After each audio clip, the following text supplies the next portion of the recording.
চান্দিনা রেদন আহমেদ কলেজের উচ্চ মাধ্যমিক দ্বাদশ শ্রেণীর শিক্ষার্থীদের শুভেচ্ছা জানাচ্ছি। আমি ডক্টর উত্তম কুমার মজুমদার, সহকারী অধ্যাপক, পদার্থবিজ্ঞান বিভাগ। তোমরা নিশ্চয়ই ভালো আছো। গত ক্লাসে আমরা পদার্থবিজ্ঞান দ্বিতীয় পত্রের 7 নম্বর অধ্যায়ের শিখনফল 6-7 করেছিলাম। আজকে শিখনফল আমরা 8 বর্ণনা করব।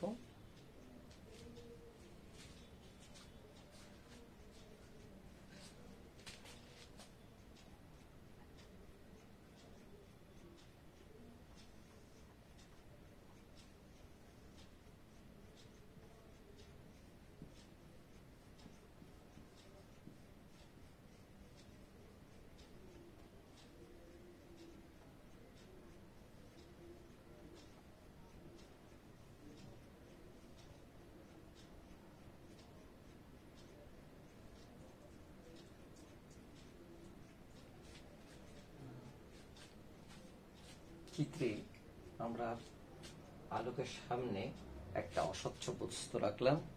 আমরা দেখব ঠিক এই পাশটার মধ্যে ছায়া সৃষ্টি হয়েছে, কারণ অস্বচ্ছ প্রতিবন্ধক ছায়ার সৃষ্টি করে। এবং আমরা দেখব এই জায়গাটা পুরোপুরি অন্ধকার থাকবে। কিন্তু এইটুক পর্যন্ত বর্ণনা আমরা নিউটনের আলোকের যে কণাতত্ত্ব এটা দিয়ে ব্যাখ্যা করতে পারবো। কিন্তু আমরা দেখব এর বাইরেও হালকা একটু জায়গার মধ্যে, জাস্ট এই জায়গাটার কথা যদি বলি, আমরা এই জায়গায় আলো আধারের মিক্সার হবে, অর্থাৎ অন্ধকারের সাথে আলো মিশে থাকবে। এই যে ঘটনাটা, এই ঘটনাটা সম্পর্কে তোমরা অনেকেই জানো। আসলে বিষয়টা কি? তাহলে আজকের আমাদের শিখনফল হবে পদার্থবিজ্ঞান দ্বিতীয় পত্রের অধ্যায় 7 ভৌত আলোক বিজ্ঞানের 8 নম্বর শিখনফল, আলোকের অপবর্তন। আমরা আলোকের অপবর্তন ব্যাখ্যা করব। তাহলে পাঠের বিষয় হবে আলোকের অপবর্তন।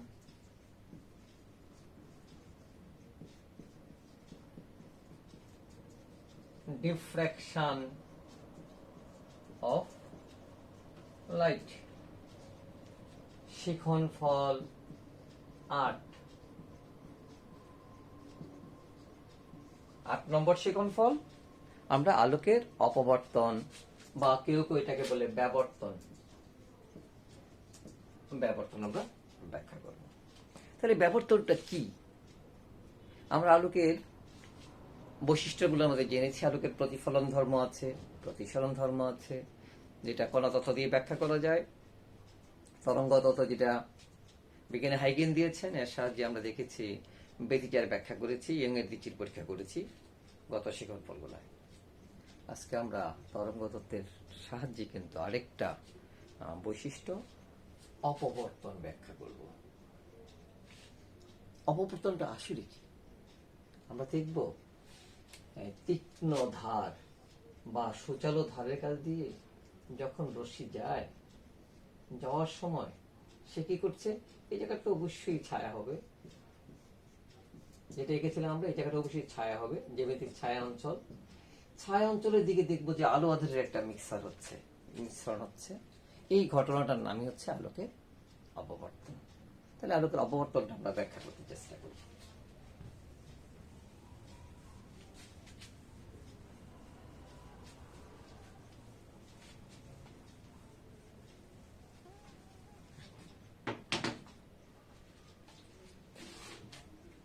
একটা উৎস যদি আমরা নিই,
এখানে যদি আমরা উৎস একটা সোর্স উৎস আলোক উৎস রাখি,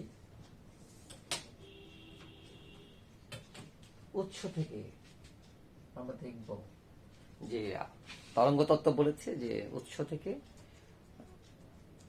তরঙ্গ মুখগুলা বেরিয়ে যাচ্ছে, যেখান থেকে গৌণ তরঙ্গ সৃষ্টি হচ্ছে। অর্থাৎ এখানে যদি আমরা একটা, এগুলো হচ্ছে তরঙ্গ মুখ, আমরা যদি এ বি একটা তরঙ্গ মুখ চিন্তা করি, তরঙ্গ মুখ থেকে আরো গৌণ তরঙ্গ বেরোবে, বেরোবার পর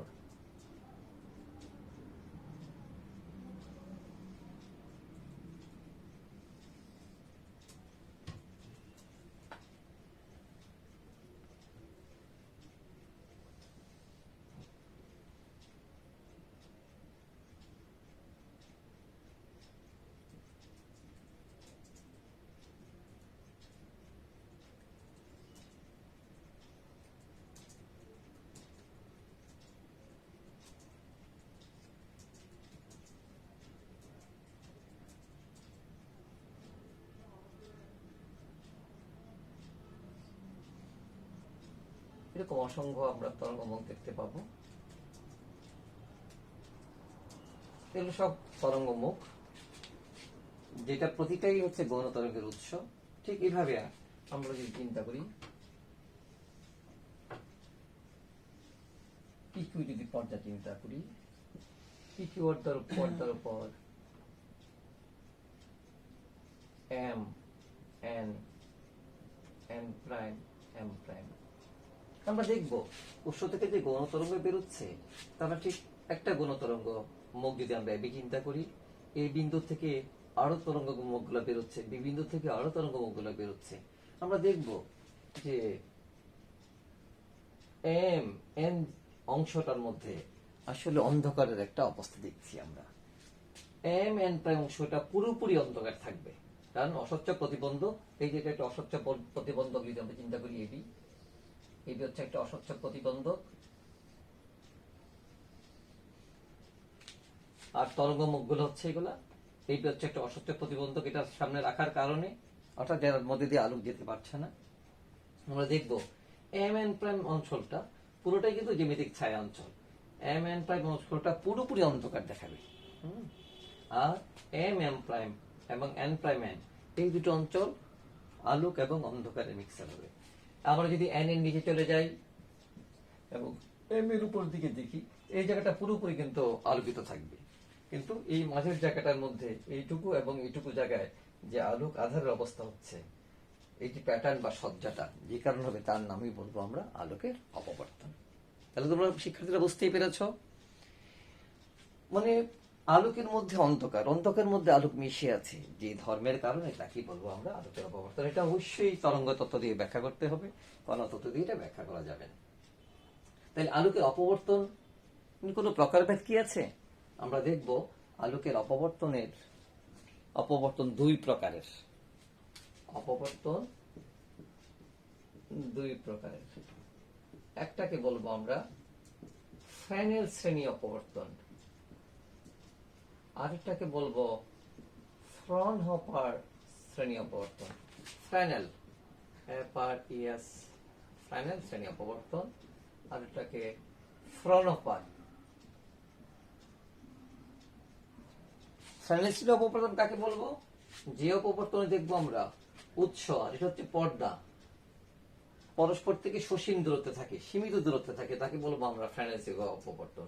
কোথায় দেখবো আমরা? সুইয়ের মধ্যে দিয়ে যদি অপবর্তন হয় বা তীক্ষ্ণ ধারের মধ্যে দিয়ে যদি অপবর্তন হয়, তাহলে আমরা এই বিষয়টা দেখব। আর ফ্রনহোফার শ্রেণী অপবর্তনে কি হবে? উৎস এবং পর্দা পরস্পর থেকে অনেক দূরত্বে থাকবে। তাহলে কাছে নিয়ে আসার বুদ্ধিটা কি? নিয়ে আসতে গেলে আমরা জানি উত্তর লেন্সের দুটা ফোকাস আছে, প্রথম দ্বিতীয় ফোকাস। দুটো উত্তর লেন্স দিয়ে কিন্তু আমরা অসীমে রাখা লক্ষ্যবস্তুকে কিন্তু সসীমে নিয়ে আসতে পারবো, তাকে আমরা আলোকের উৎস হিসেবে ব্যবহার করব। এবং ফ্রনহোফার শ্রেণী অপবর্তনের উদাহরণ হচ্ছে একক চির, দ্বিচির, গত ক্লাসে আমরা ইয়ংয়ের দ্বিচির পর দুটা চির, দুটা রেখাচিত্র, বহুচির, যেটাকে আমরা গ্র্যাটিং বলবো, এর হচ্ছে উদাহরণ। তাহলে অপবর্তন কি বলেছি আমরা? অপবর্তনের শ্রেণী বিভাগটা বললাম, এবং আমরা ফ্রেনেল শ্রেণী অপবর্তনটা পড়াবো না, আমরা পড়াবো ফ্রনপার শ্রেণী অপবর্তন। অপবর্তনের কিন্তু শর্ত আছে, দুটা শর্ত অপবর্তন।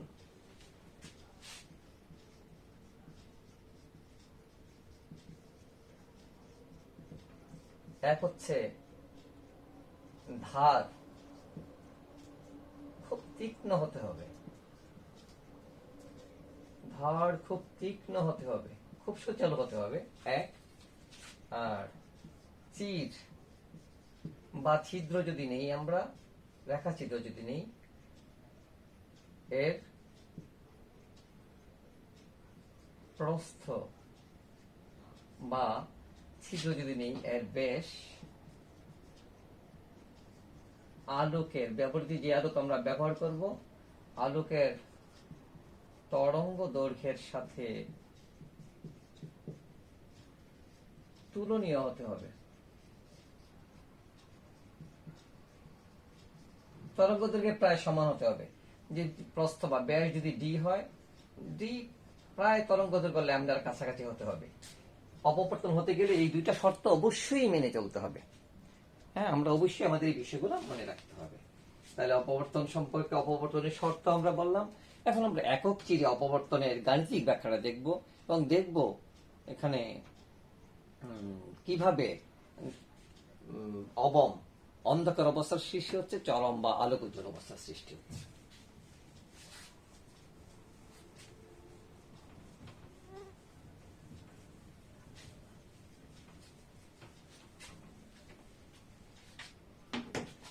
একক চিরে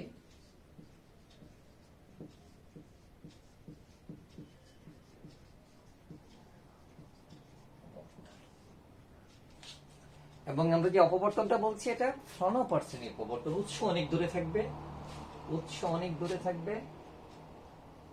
উৎসটাকে আমরা শশী বানাবো কেমন করে? ধরো অনেক দূরে যে উৎস আছে, তার সামনে একটা উত্তল লেন্স যদি রাখা হয়, এবং উত্তল লেন্সের ফোকাসে আমরা প্রতিবিম্ব পাবো, তাহলে অসীম দূরে রাখা লক্ষ্যবস্তুর বিম্ব আমরা উত্তল লেন্সের সাহায্যে সসীমে নিয়ে আসতে পারবো। তাহলে একটা লেন্স আমরা ব্যবহার করলাম, তার পরবর্তীতে আমরা আরো দুটা লেন্স ব্যবহার করবো। তিনটা লেন্সের সাহায্যে আমরা সমন্বয়টা হবে। একটা লেন্স আমরা আঁকলাম না, উত্তল মানে উত্তল লেন্স অসীমে রাখা লক্ষ্যবস্তু, উত্তল লেন্স তার ফোকাস তলে আমরা উৎসকে পেলাম। এখান থেকে আমরা শুরু করছি।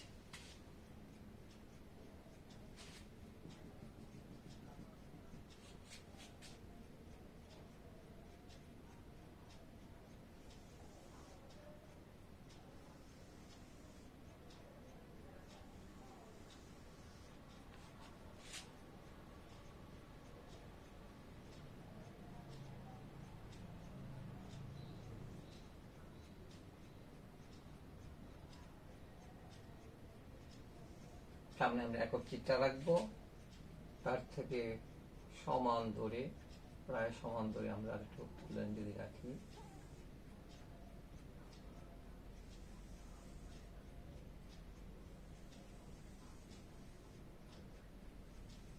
তাহলে উত্তল লেন্স L1, উত্তল লেন্স L2।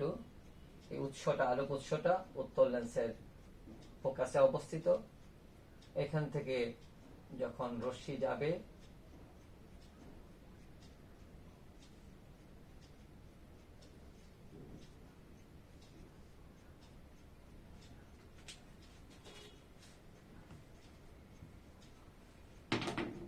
উত্তল লেন্সের প্রথম প্রধান ফোকাস যদি আমরা লক্ষ্যবস্তুকে রাখি, তাহলে রশ্মি যাওয়ার পর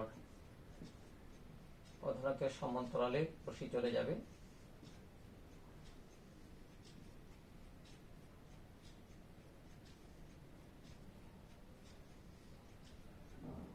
যেসব রশ্মি চিরের একদম প্রান্ত বিন্দু দিয়ে যাবে বা রেখাচিত্রের একদম প্রান্ত বিন্দু দিয়ে যাবে,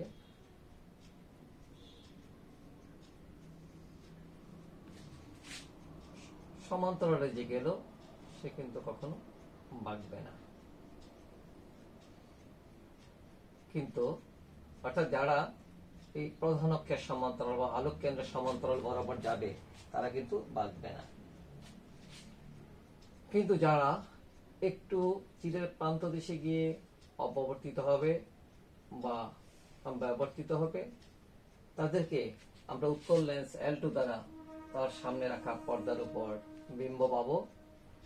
যারা বাকিনি পরস্পরের সমান্তরালে চলে গিয়েছে তারা ঠিক আমরা দেখব পর্দার উপর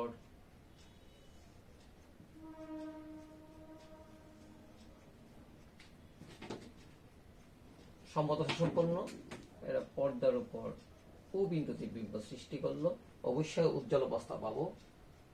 আর যারা থিটা কোণে বেঁকেছে তাদেরকে আমরা আবার এই উত্তল লেন্স L2 দ্বারা ভাবছি আমরা যে O1 বিন্দুতে বিম্ব সৃষ্টি করলো। ও বিন্দুকে সবসময় আমরা উজ্জ্বল দেখব, কিন্তু O1 বিন্দু কখনো উজ্জ্বল হবে, কখনো অন্ধকার হবে। আসলে কি হচ্ছে, আমরা উৎস থেকে উত্তল লেন্স L1 দিয়ে সমান্তরাল রশ্মি উৎপন্ন করলাম এবং যে চির তার নাম দিলাম আমরা এ এবং এ বি চির, যেটা কাগজের তলে লম্বভাবে আছে। একদম চিরের প্রান্ত বিন্দুতে কিনারার মধ্যে এসে কিছু কিছু রশ্মি অপবর্তিত হয়েছে, তাদেরকে আমরা উত্তল লেন্স L2 দ্বারা তার ফোকাসে রাখা পর্দার উপরে আমরা পর্দাটাকে আমরা বলে ফেলতে পারলাম, ধরো এবি পর্দার উপর যারা অপবর্তিত হয়েছে তারা O1 বিন্দুতে মিলেছে, আর যারা সমদশায় গিয়েছে অপবর্তিত হয় নাই তারা ও বিন্দুতে মিলেছে। তাহলে ও বিন্দুটা সবসময় উজ্জ্বল হবে। হচ্ছে এটা কেন উজ্জ্বল হচ্ছে তার ব্যাখ্যা আমরা কিছুক্ষণের মধ্যেই আসছি। আমরা শেষে যদি আলোকের তীব্রতা সম্পর্কিত বিষয়টা আমরা দেখি, দেখবো যে ও বিন্দুটা সবসময় পর্দার উপর তীব্রতার যদি চিত্রটা আমরা এঁকে নিই, দেখবো ও বরাবর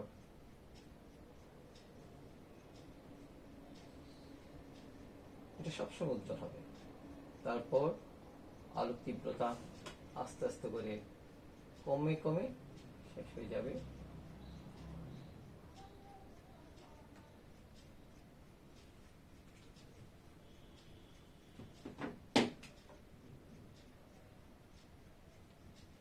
মিলে যাবে।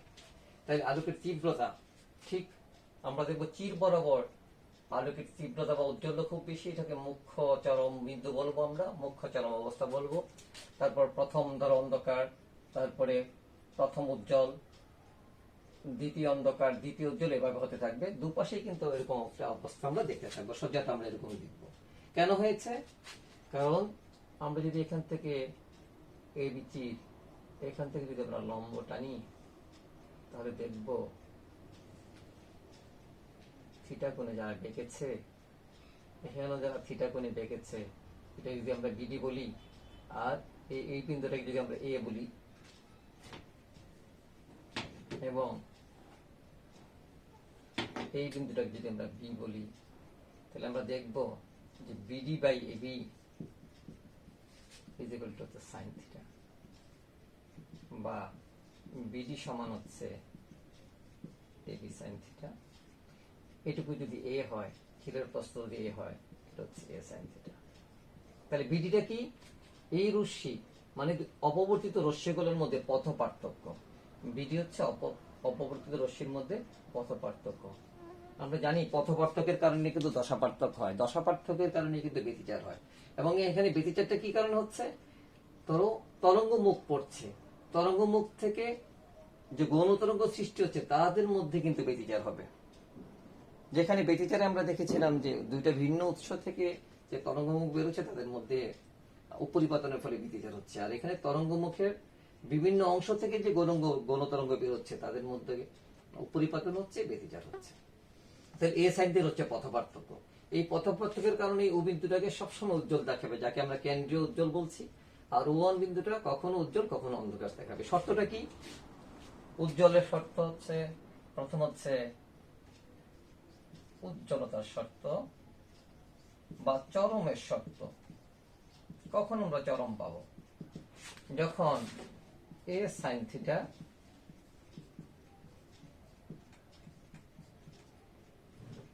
অর্ধতরঙ্গের জোর গুণিতক হবে, যেখানে n ইজ ইকুয়াল টু 1 2 3 ইত্যাদি হবে। আমরা 2n plus 1 into lambda by 2 হবে, তখন আমরা উজ্জ্বল অবস্থা পাবো। আর অন্ধকার বা অবমের শর্তটা হবে a sin theta is equal to 2n into lambda by 2। অর্থাৎ অর্ধতরঙ্গের বীজগণিতিক দূরে যদি পথ পার্থক্য হয় তাহলে আমরা পাবো উজ্জ্বল বা চরম বিন্দু, আর অর্ধতরঙ্গের যখন জোর গুণিতক হবে তখন আমরা পাবো অন্ধকার বা অবম বিন্দু। এইটুকুই হচ্ছে একক চির অপবর্তনের ক্ষেত্রে উজ্জ্বল এবং অন্ধকারের শর্ত গাণিতিকভাবে প্রতিপাদন। আমরা জাস্ট তত্ত্বর কথা বলেছিলাম, গুণগত কথা বলেছি, পরিমাণগতভাবে দেখব একক তীরের ক্ষেত্রে ঠিক এরকম বিষয়টি হচ্ছে। এবং এখানে কিভাবে একক তীর থেকে অপবর্তন সজ্জাটা পাওয়া যায়, এখানে আলোক উজ্জ্বলের সাথে তার বিভিন্ন অবস্থানটা আমরা দেখব। এটা কিন্তু ল্যামডা মাইনাস ল্যামডা, এটা plus lambda, plus 2 lambda, minus 2 lambda, এরকম করে করে পরপর এই অবস্থানগুলো আমরা অপবর্তন সজ্জাটা পাবো। এই হচ্ছে একক চির অপবর্তন। তাহলে আমরা কি বুঝতে পেরেছি অপবর্তনটা কি? এবং ব্যতিচার এবং অপবর্তনের মধ্যে কিন্তু সুস্পষ্ট পার্থক্য আছে। দেখেছি আমরা ব্যতিচারটা হচ্ছে সুসংগত উৎসের থেকে উপরিপতনের ফলে, আর এখানে তরঙ্গমুখের বিভিন্ন উৎস থেকে উপরিপতনের ফলে। ব্যতিচারের ক্ষেত্রে আমরা দেখেছি আলোক এবং উজ্জ্বল অবস্থা যে সজ্জাটা দেখছি পুরুত্ব প্রত্যেকে সমান থাকছে। এখানে দেখছি যে না, আলোক এবং উজ্জ্বল অবস্থা যে পট্টি বা সজ্জা পাচ্ছি তার পুরুত্ব কিন্তু সমান থাকছে না। আলোক এবং উজ্জ্বল অবস্থায় ব্যতিচারের ক্ষেত্রে প্রতিটার তীব্রতা কিন্তু সমান থাকে, এখানে কিন্তু তীব্রতা সমান থাকছে না। আর লক্ষণীয় বিষয়, ব্যতিচারে কিন্তু আলোক ডোরার মধ্যে কখনো অন্ধকার থাকে না, অন্ধকার ডোরার মধ্যে কখনো আলোক থাকে না। এখানে কিন্তু আলোক এবং অন্ধকার ডোরার মধ্যে মিক্সারটা হচ্ছে। এই হচ্ছে ব্যতিচার এবং অপবর্তনের যে পার্থক্য। আমরা যদি একটা অঙ্ক করে নিই তাহলে বিষয়টা অনেকখানি ক্লিয়ার হয়ে যাবে।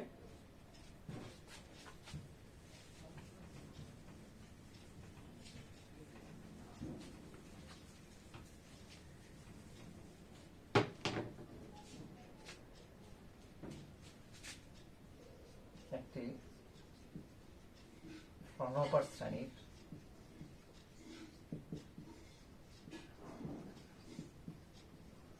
একক চির পরীক্ষায়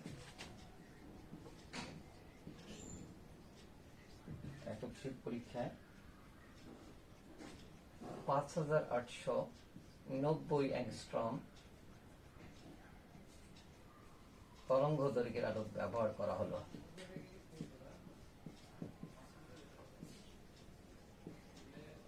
আলোক ব্যবহার করা হলো।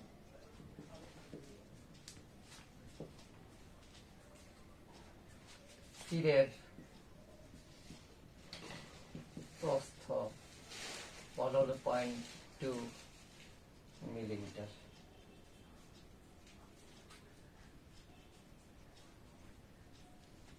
প্রথম অবমের জন্য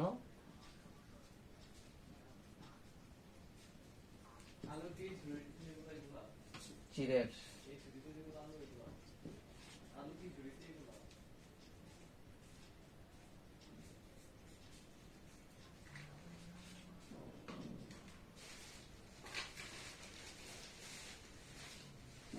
প্রথম অবমের জন্য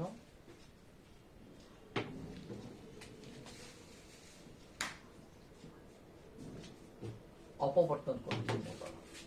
প্রথম অবমের জন্য অপবর্তন কোণ নির্ণয় করো।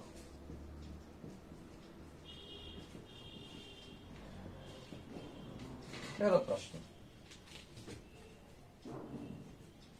আমরা জেনেছি অবমের শর্ত হচ্ছে a sin theta is equal to n lambda বা 2n into lambda by 2, বা sin theta সমান n lambda by a, বা থিটা সমান sin inverse n lambda by a। যেভাবে আমরা লিখছি sin lambda by, তাহলে আমরা যদি লিখি sin inverse n এর মান হচ্ছে 1, তারপরে ল্যামডার মান হচ্ছে 5890।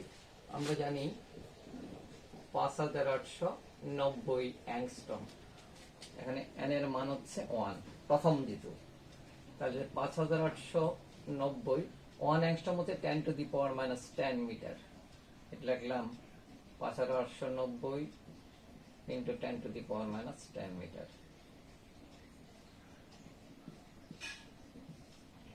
এর মান হচ্ছে 0.2 মিলিমিটার।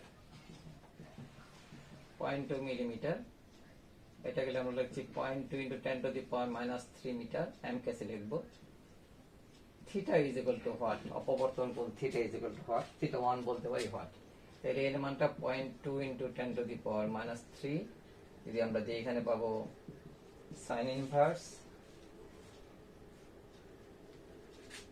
0.002945, এটা হয়ে যাবে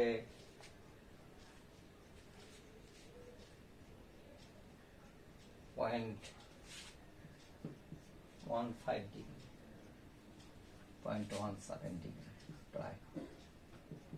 তাহলে প্রথম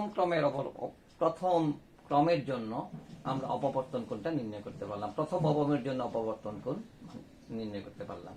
এইভাবে আমরা অনেক অঙ্ক করতে পারি একক চির অপবর্তনের জন্য। একটু যদি আমরা উচ্চতর দক্ষতা যাই, তাহলে শুধু একক চির অপবর্তন নিয়ে আমরা কাজ করব না, আমরা বহুচর নিয়ে কাজ করব। বহুচিরকে বলবো আমরা গ্র্যাটিং। সেই ক্ষেত্রে ঠিক এই টাইপের সমস্যাগুলো আমরা পাবো। বহুচির বা গ্র্যাটিং কেমন হবে?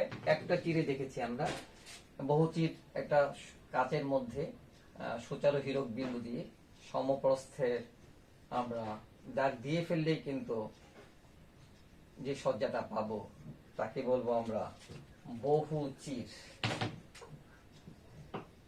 বহুচির, যার ইংরেজি নাম হচ্ছে গ্র্যাটিং। ডিফ্রাকশন গ্র্যাটিং, এটা অপবর্তন গ্র্যাটিং। এর মধ্যে দেখবো যখন আমরা দাগ দিয়ে ফেলবো, দুইটা দাগের মাঝামাঝি জায়গাটাই হয়ে যাব কিন্তু চির বা রেখাচিত্রের মতো।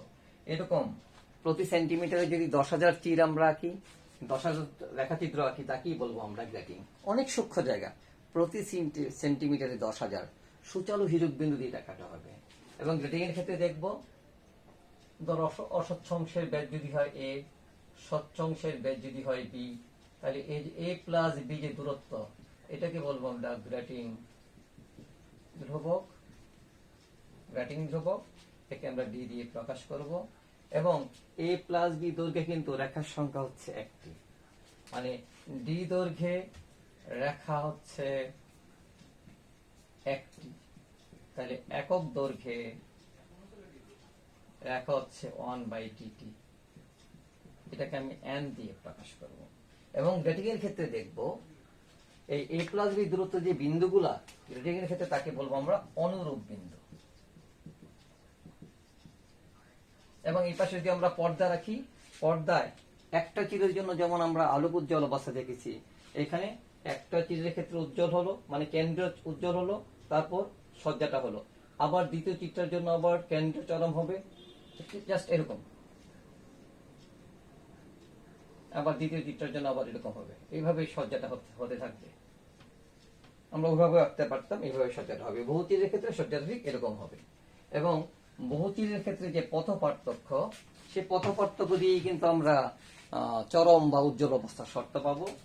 গ্র্যাটিং এর ক্ষেত্রে চরমের শর্ত হবে পথ পার্থক্য ডি সাইন থিটা সমান হচ্ছে 2n ইন্টু λ/2, এবং অবমের শর্ত হবে d sin theta is equal to 2n plus 1 into λ/2। একক চির শর্তের পুরোপুরি উল্টা। এবং গ্র্যাটিং ব্যবহার করে, যেমন প্রিজম দিয়ে যেমন আমরা আলোকের তরঙ্গ দৈর্ঘ্য যেমন নির্ণয় করতে পারি, বা প্রিজম পদার্থের উপাদানের প্রতিসরাঙ্ক বের করে ফেলতে পারি, ঠিক তেমনি গ্র্যাটিং ব্যবহার করে বর্ণালী বীক্ষণে বা বর্ণালী বিজ্ঞানে স্পেকট্রোস্কোপ ওরিয়েন্টেড বিষয়টায় আমরা দেখবো এর সাহায্যে আমরা অজানা তরঙ্গ দৈর্ঘ্য নির্ণয় করে ফেলতে পারবো। এখন গ্র্যাটিং এর একটা অঙ্ক লিখি আমরা। ধর একটি গ্র্যাটিং এ, যে কোনো গ্র্যাটিং এ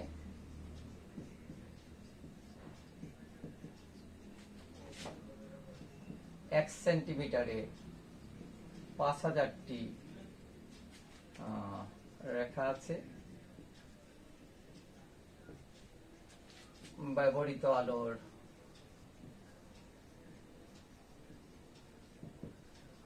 তরঙ্গ তরঙ্গ দৈর্ঘ্য 5896 অ্যাংস্ট্রম হলে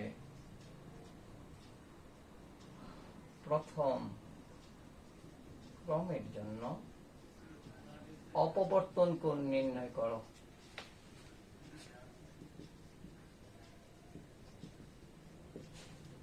আমরা একক চিট দিয়ে অপবর্তন কোণ নির্ণয় করা শিখেছি। এর থেকে নির্ণয় করতে পারবো কিনা আমরা দেখেছি। প্রথম ক্রমের জন্য অপবর্তন কোণ নির্ণয় করো কি অবস্থার জন্য? চরম অবস্থায়। আমরা দেখেছি শর্তটা কি? d sin theta is equal to n lambda। d পাবো কেমন করে? d হচ্ছে এখানে 1 সেন্টিমিটারে 5000টি, তাহলে 1 সেন্টিমিটারে 5000টি রেখাচিত্র আছে। সেন্টিমিটারকে যদি আমরা মিটার করি 1 × 10⁻²/5000, এটা হলো d। আর ল্যামডার মান দেয়া আছে 5896 অ্যাংস্ট্রম, এটাকে আমরা -10 করতে পারি। n এর মান হচ্ছে 1 প্রথম ক্রম। Theta is equal to what? আগের মতোই sin theta is equal to n lambda by d, বা থিটা সমান sin inverse n lambda by d। আমরা যদি sin ইনভার্স মানটা করি, n এর মান 1, ল্যামডার মান 5896 × 10⁻10, d এর মান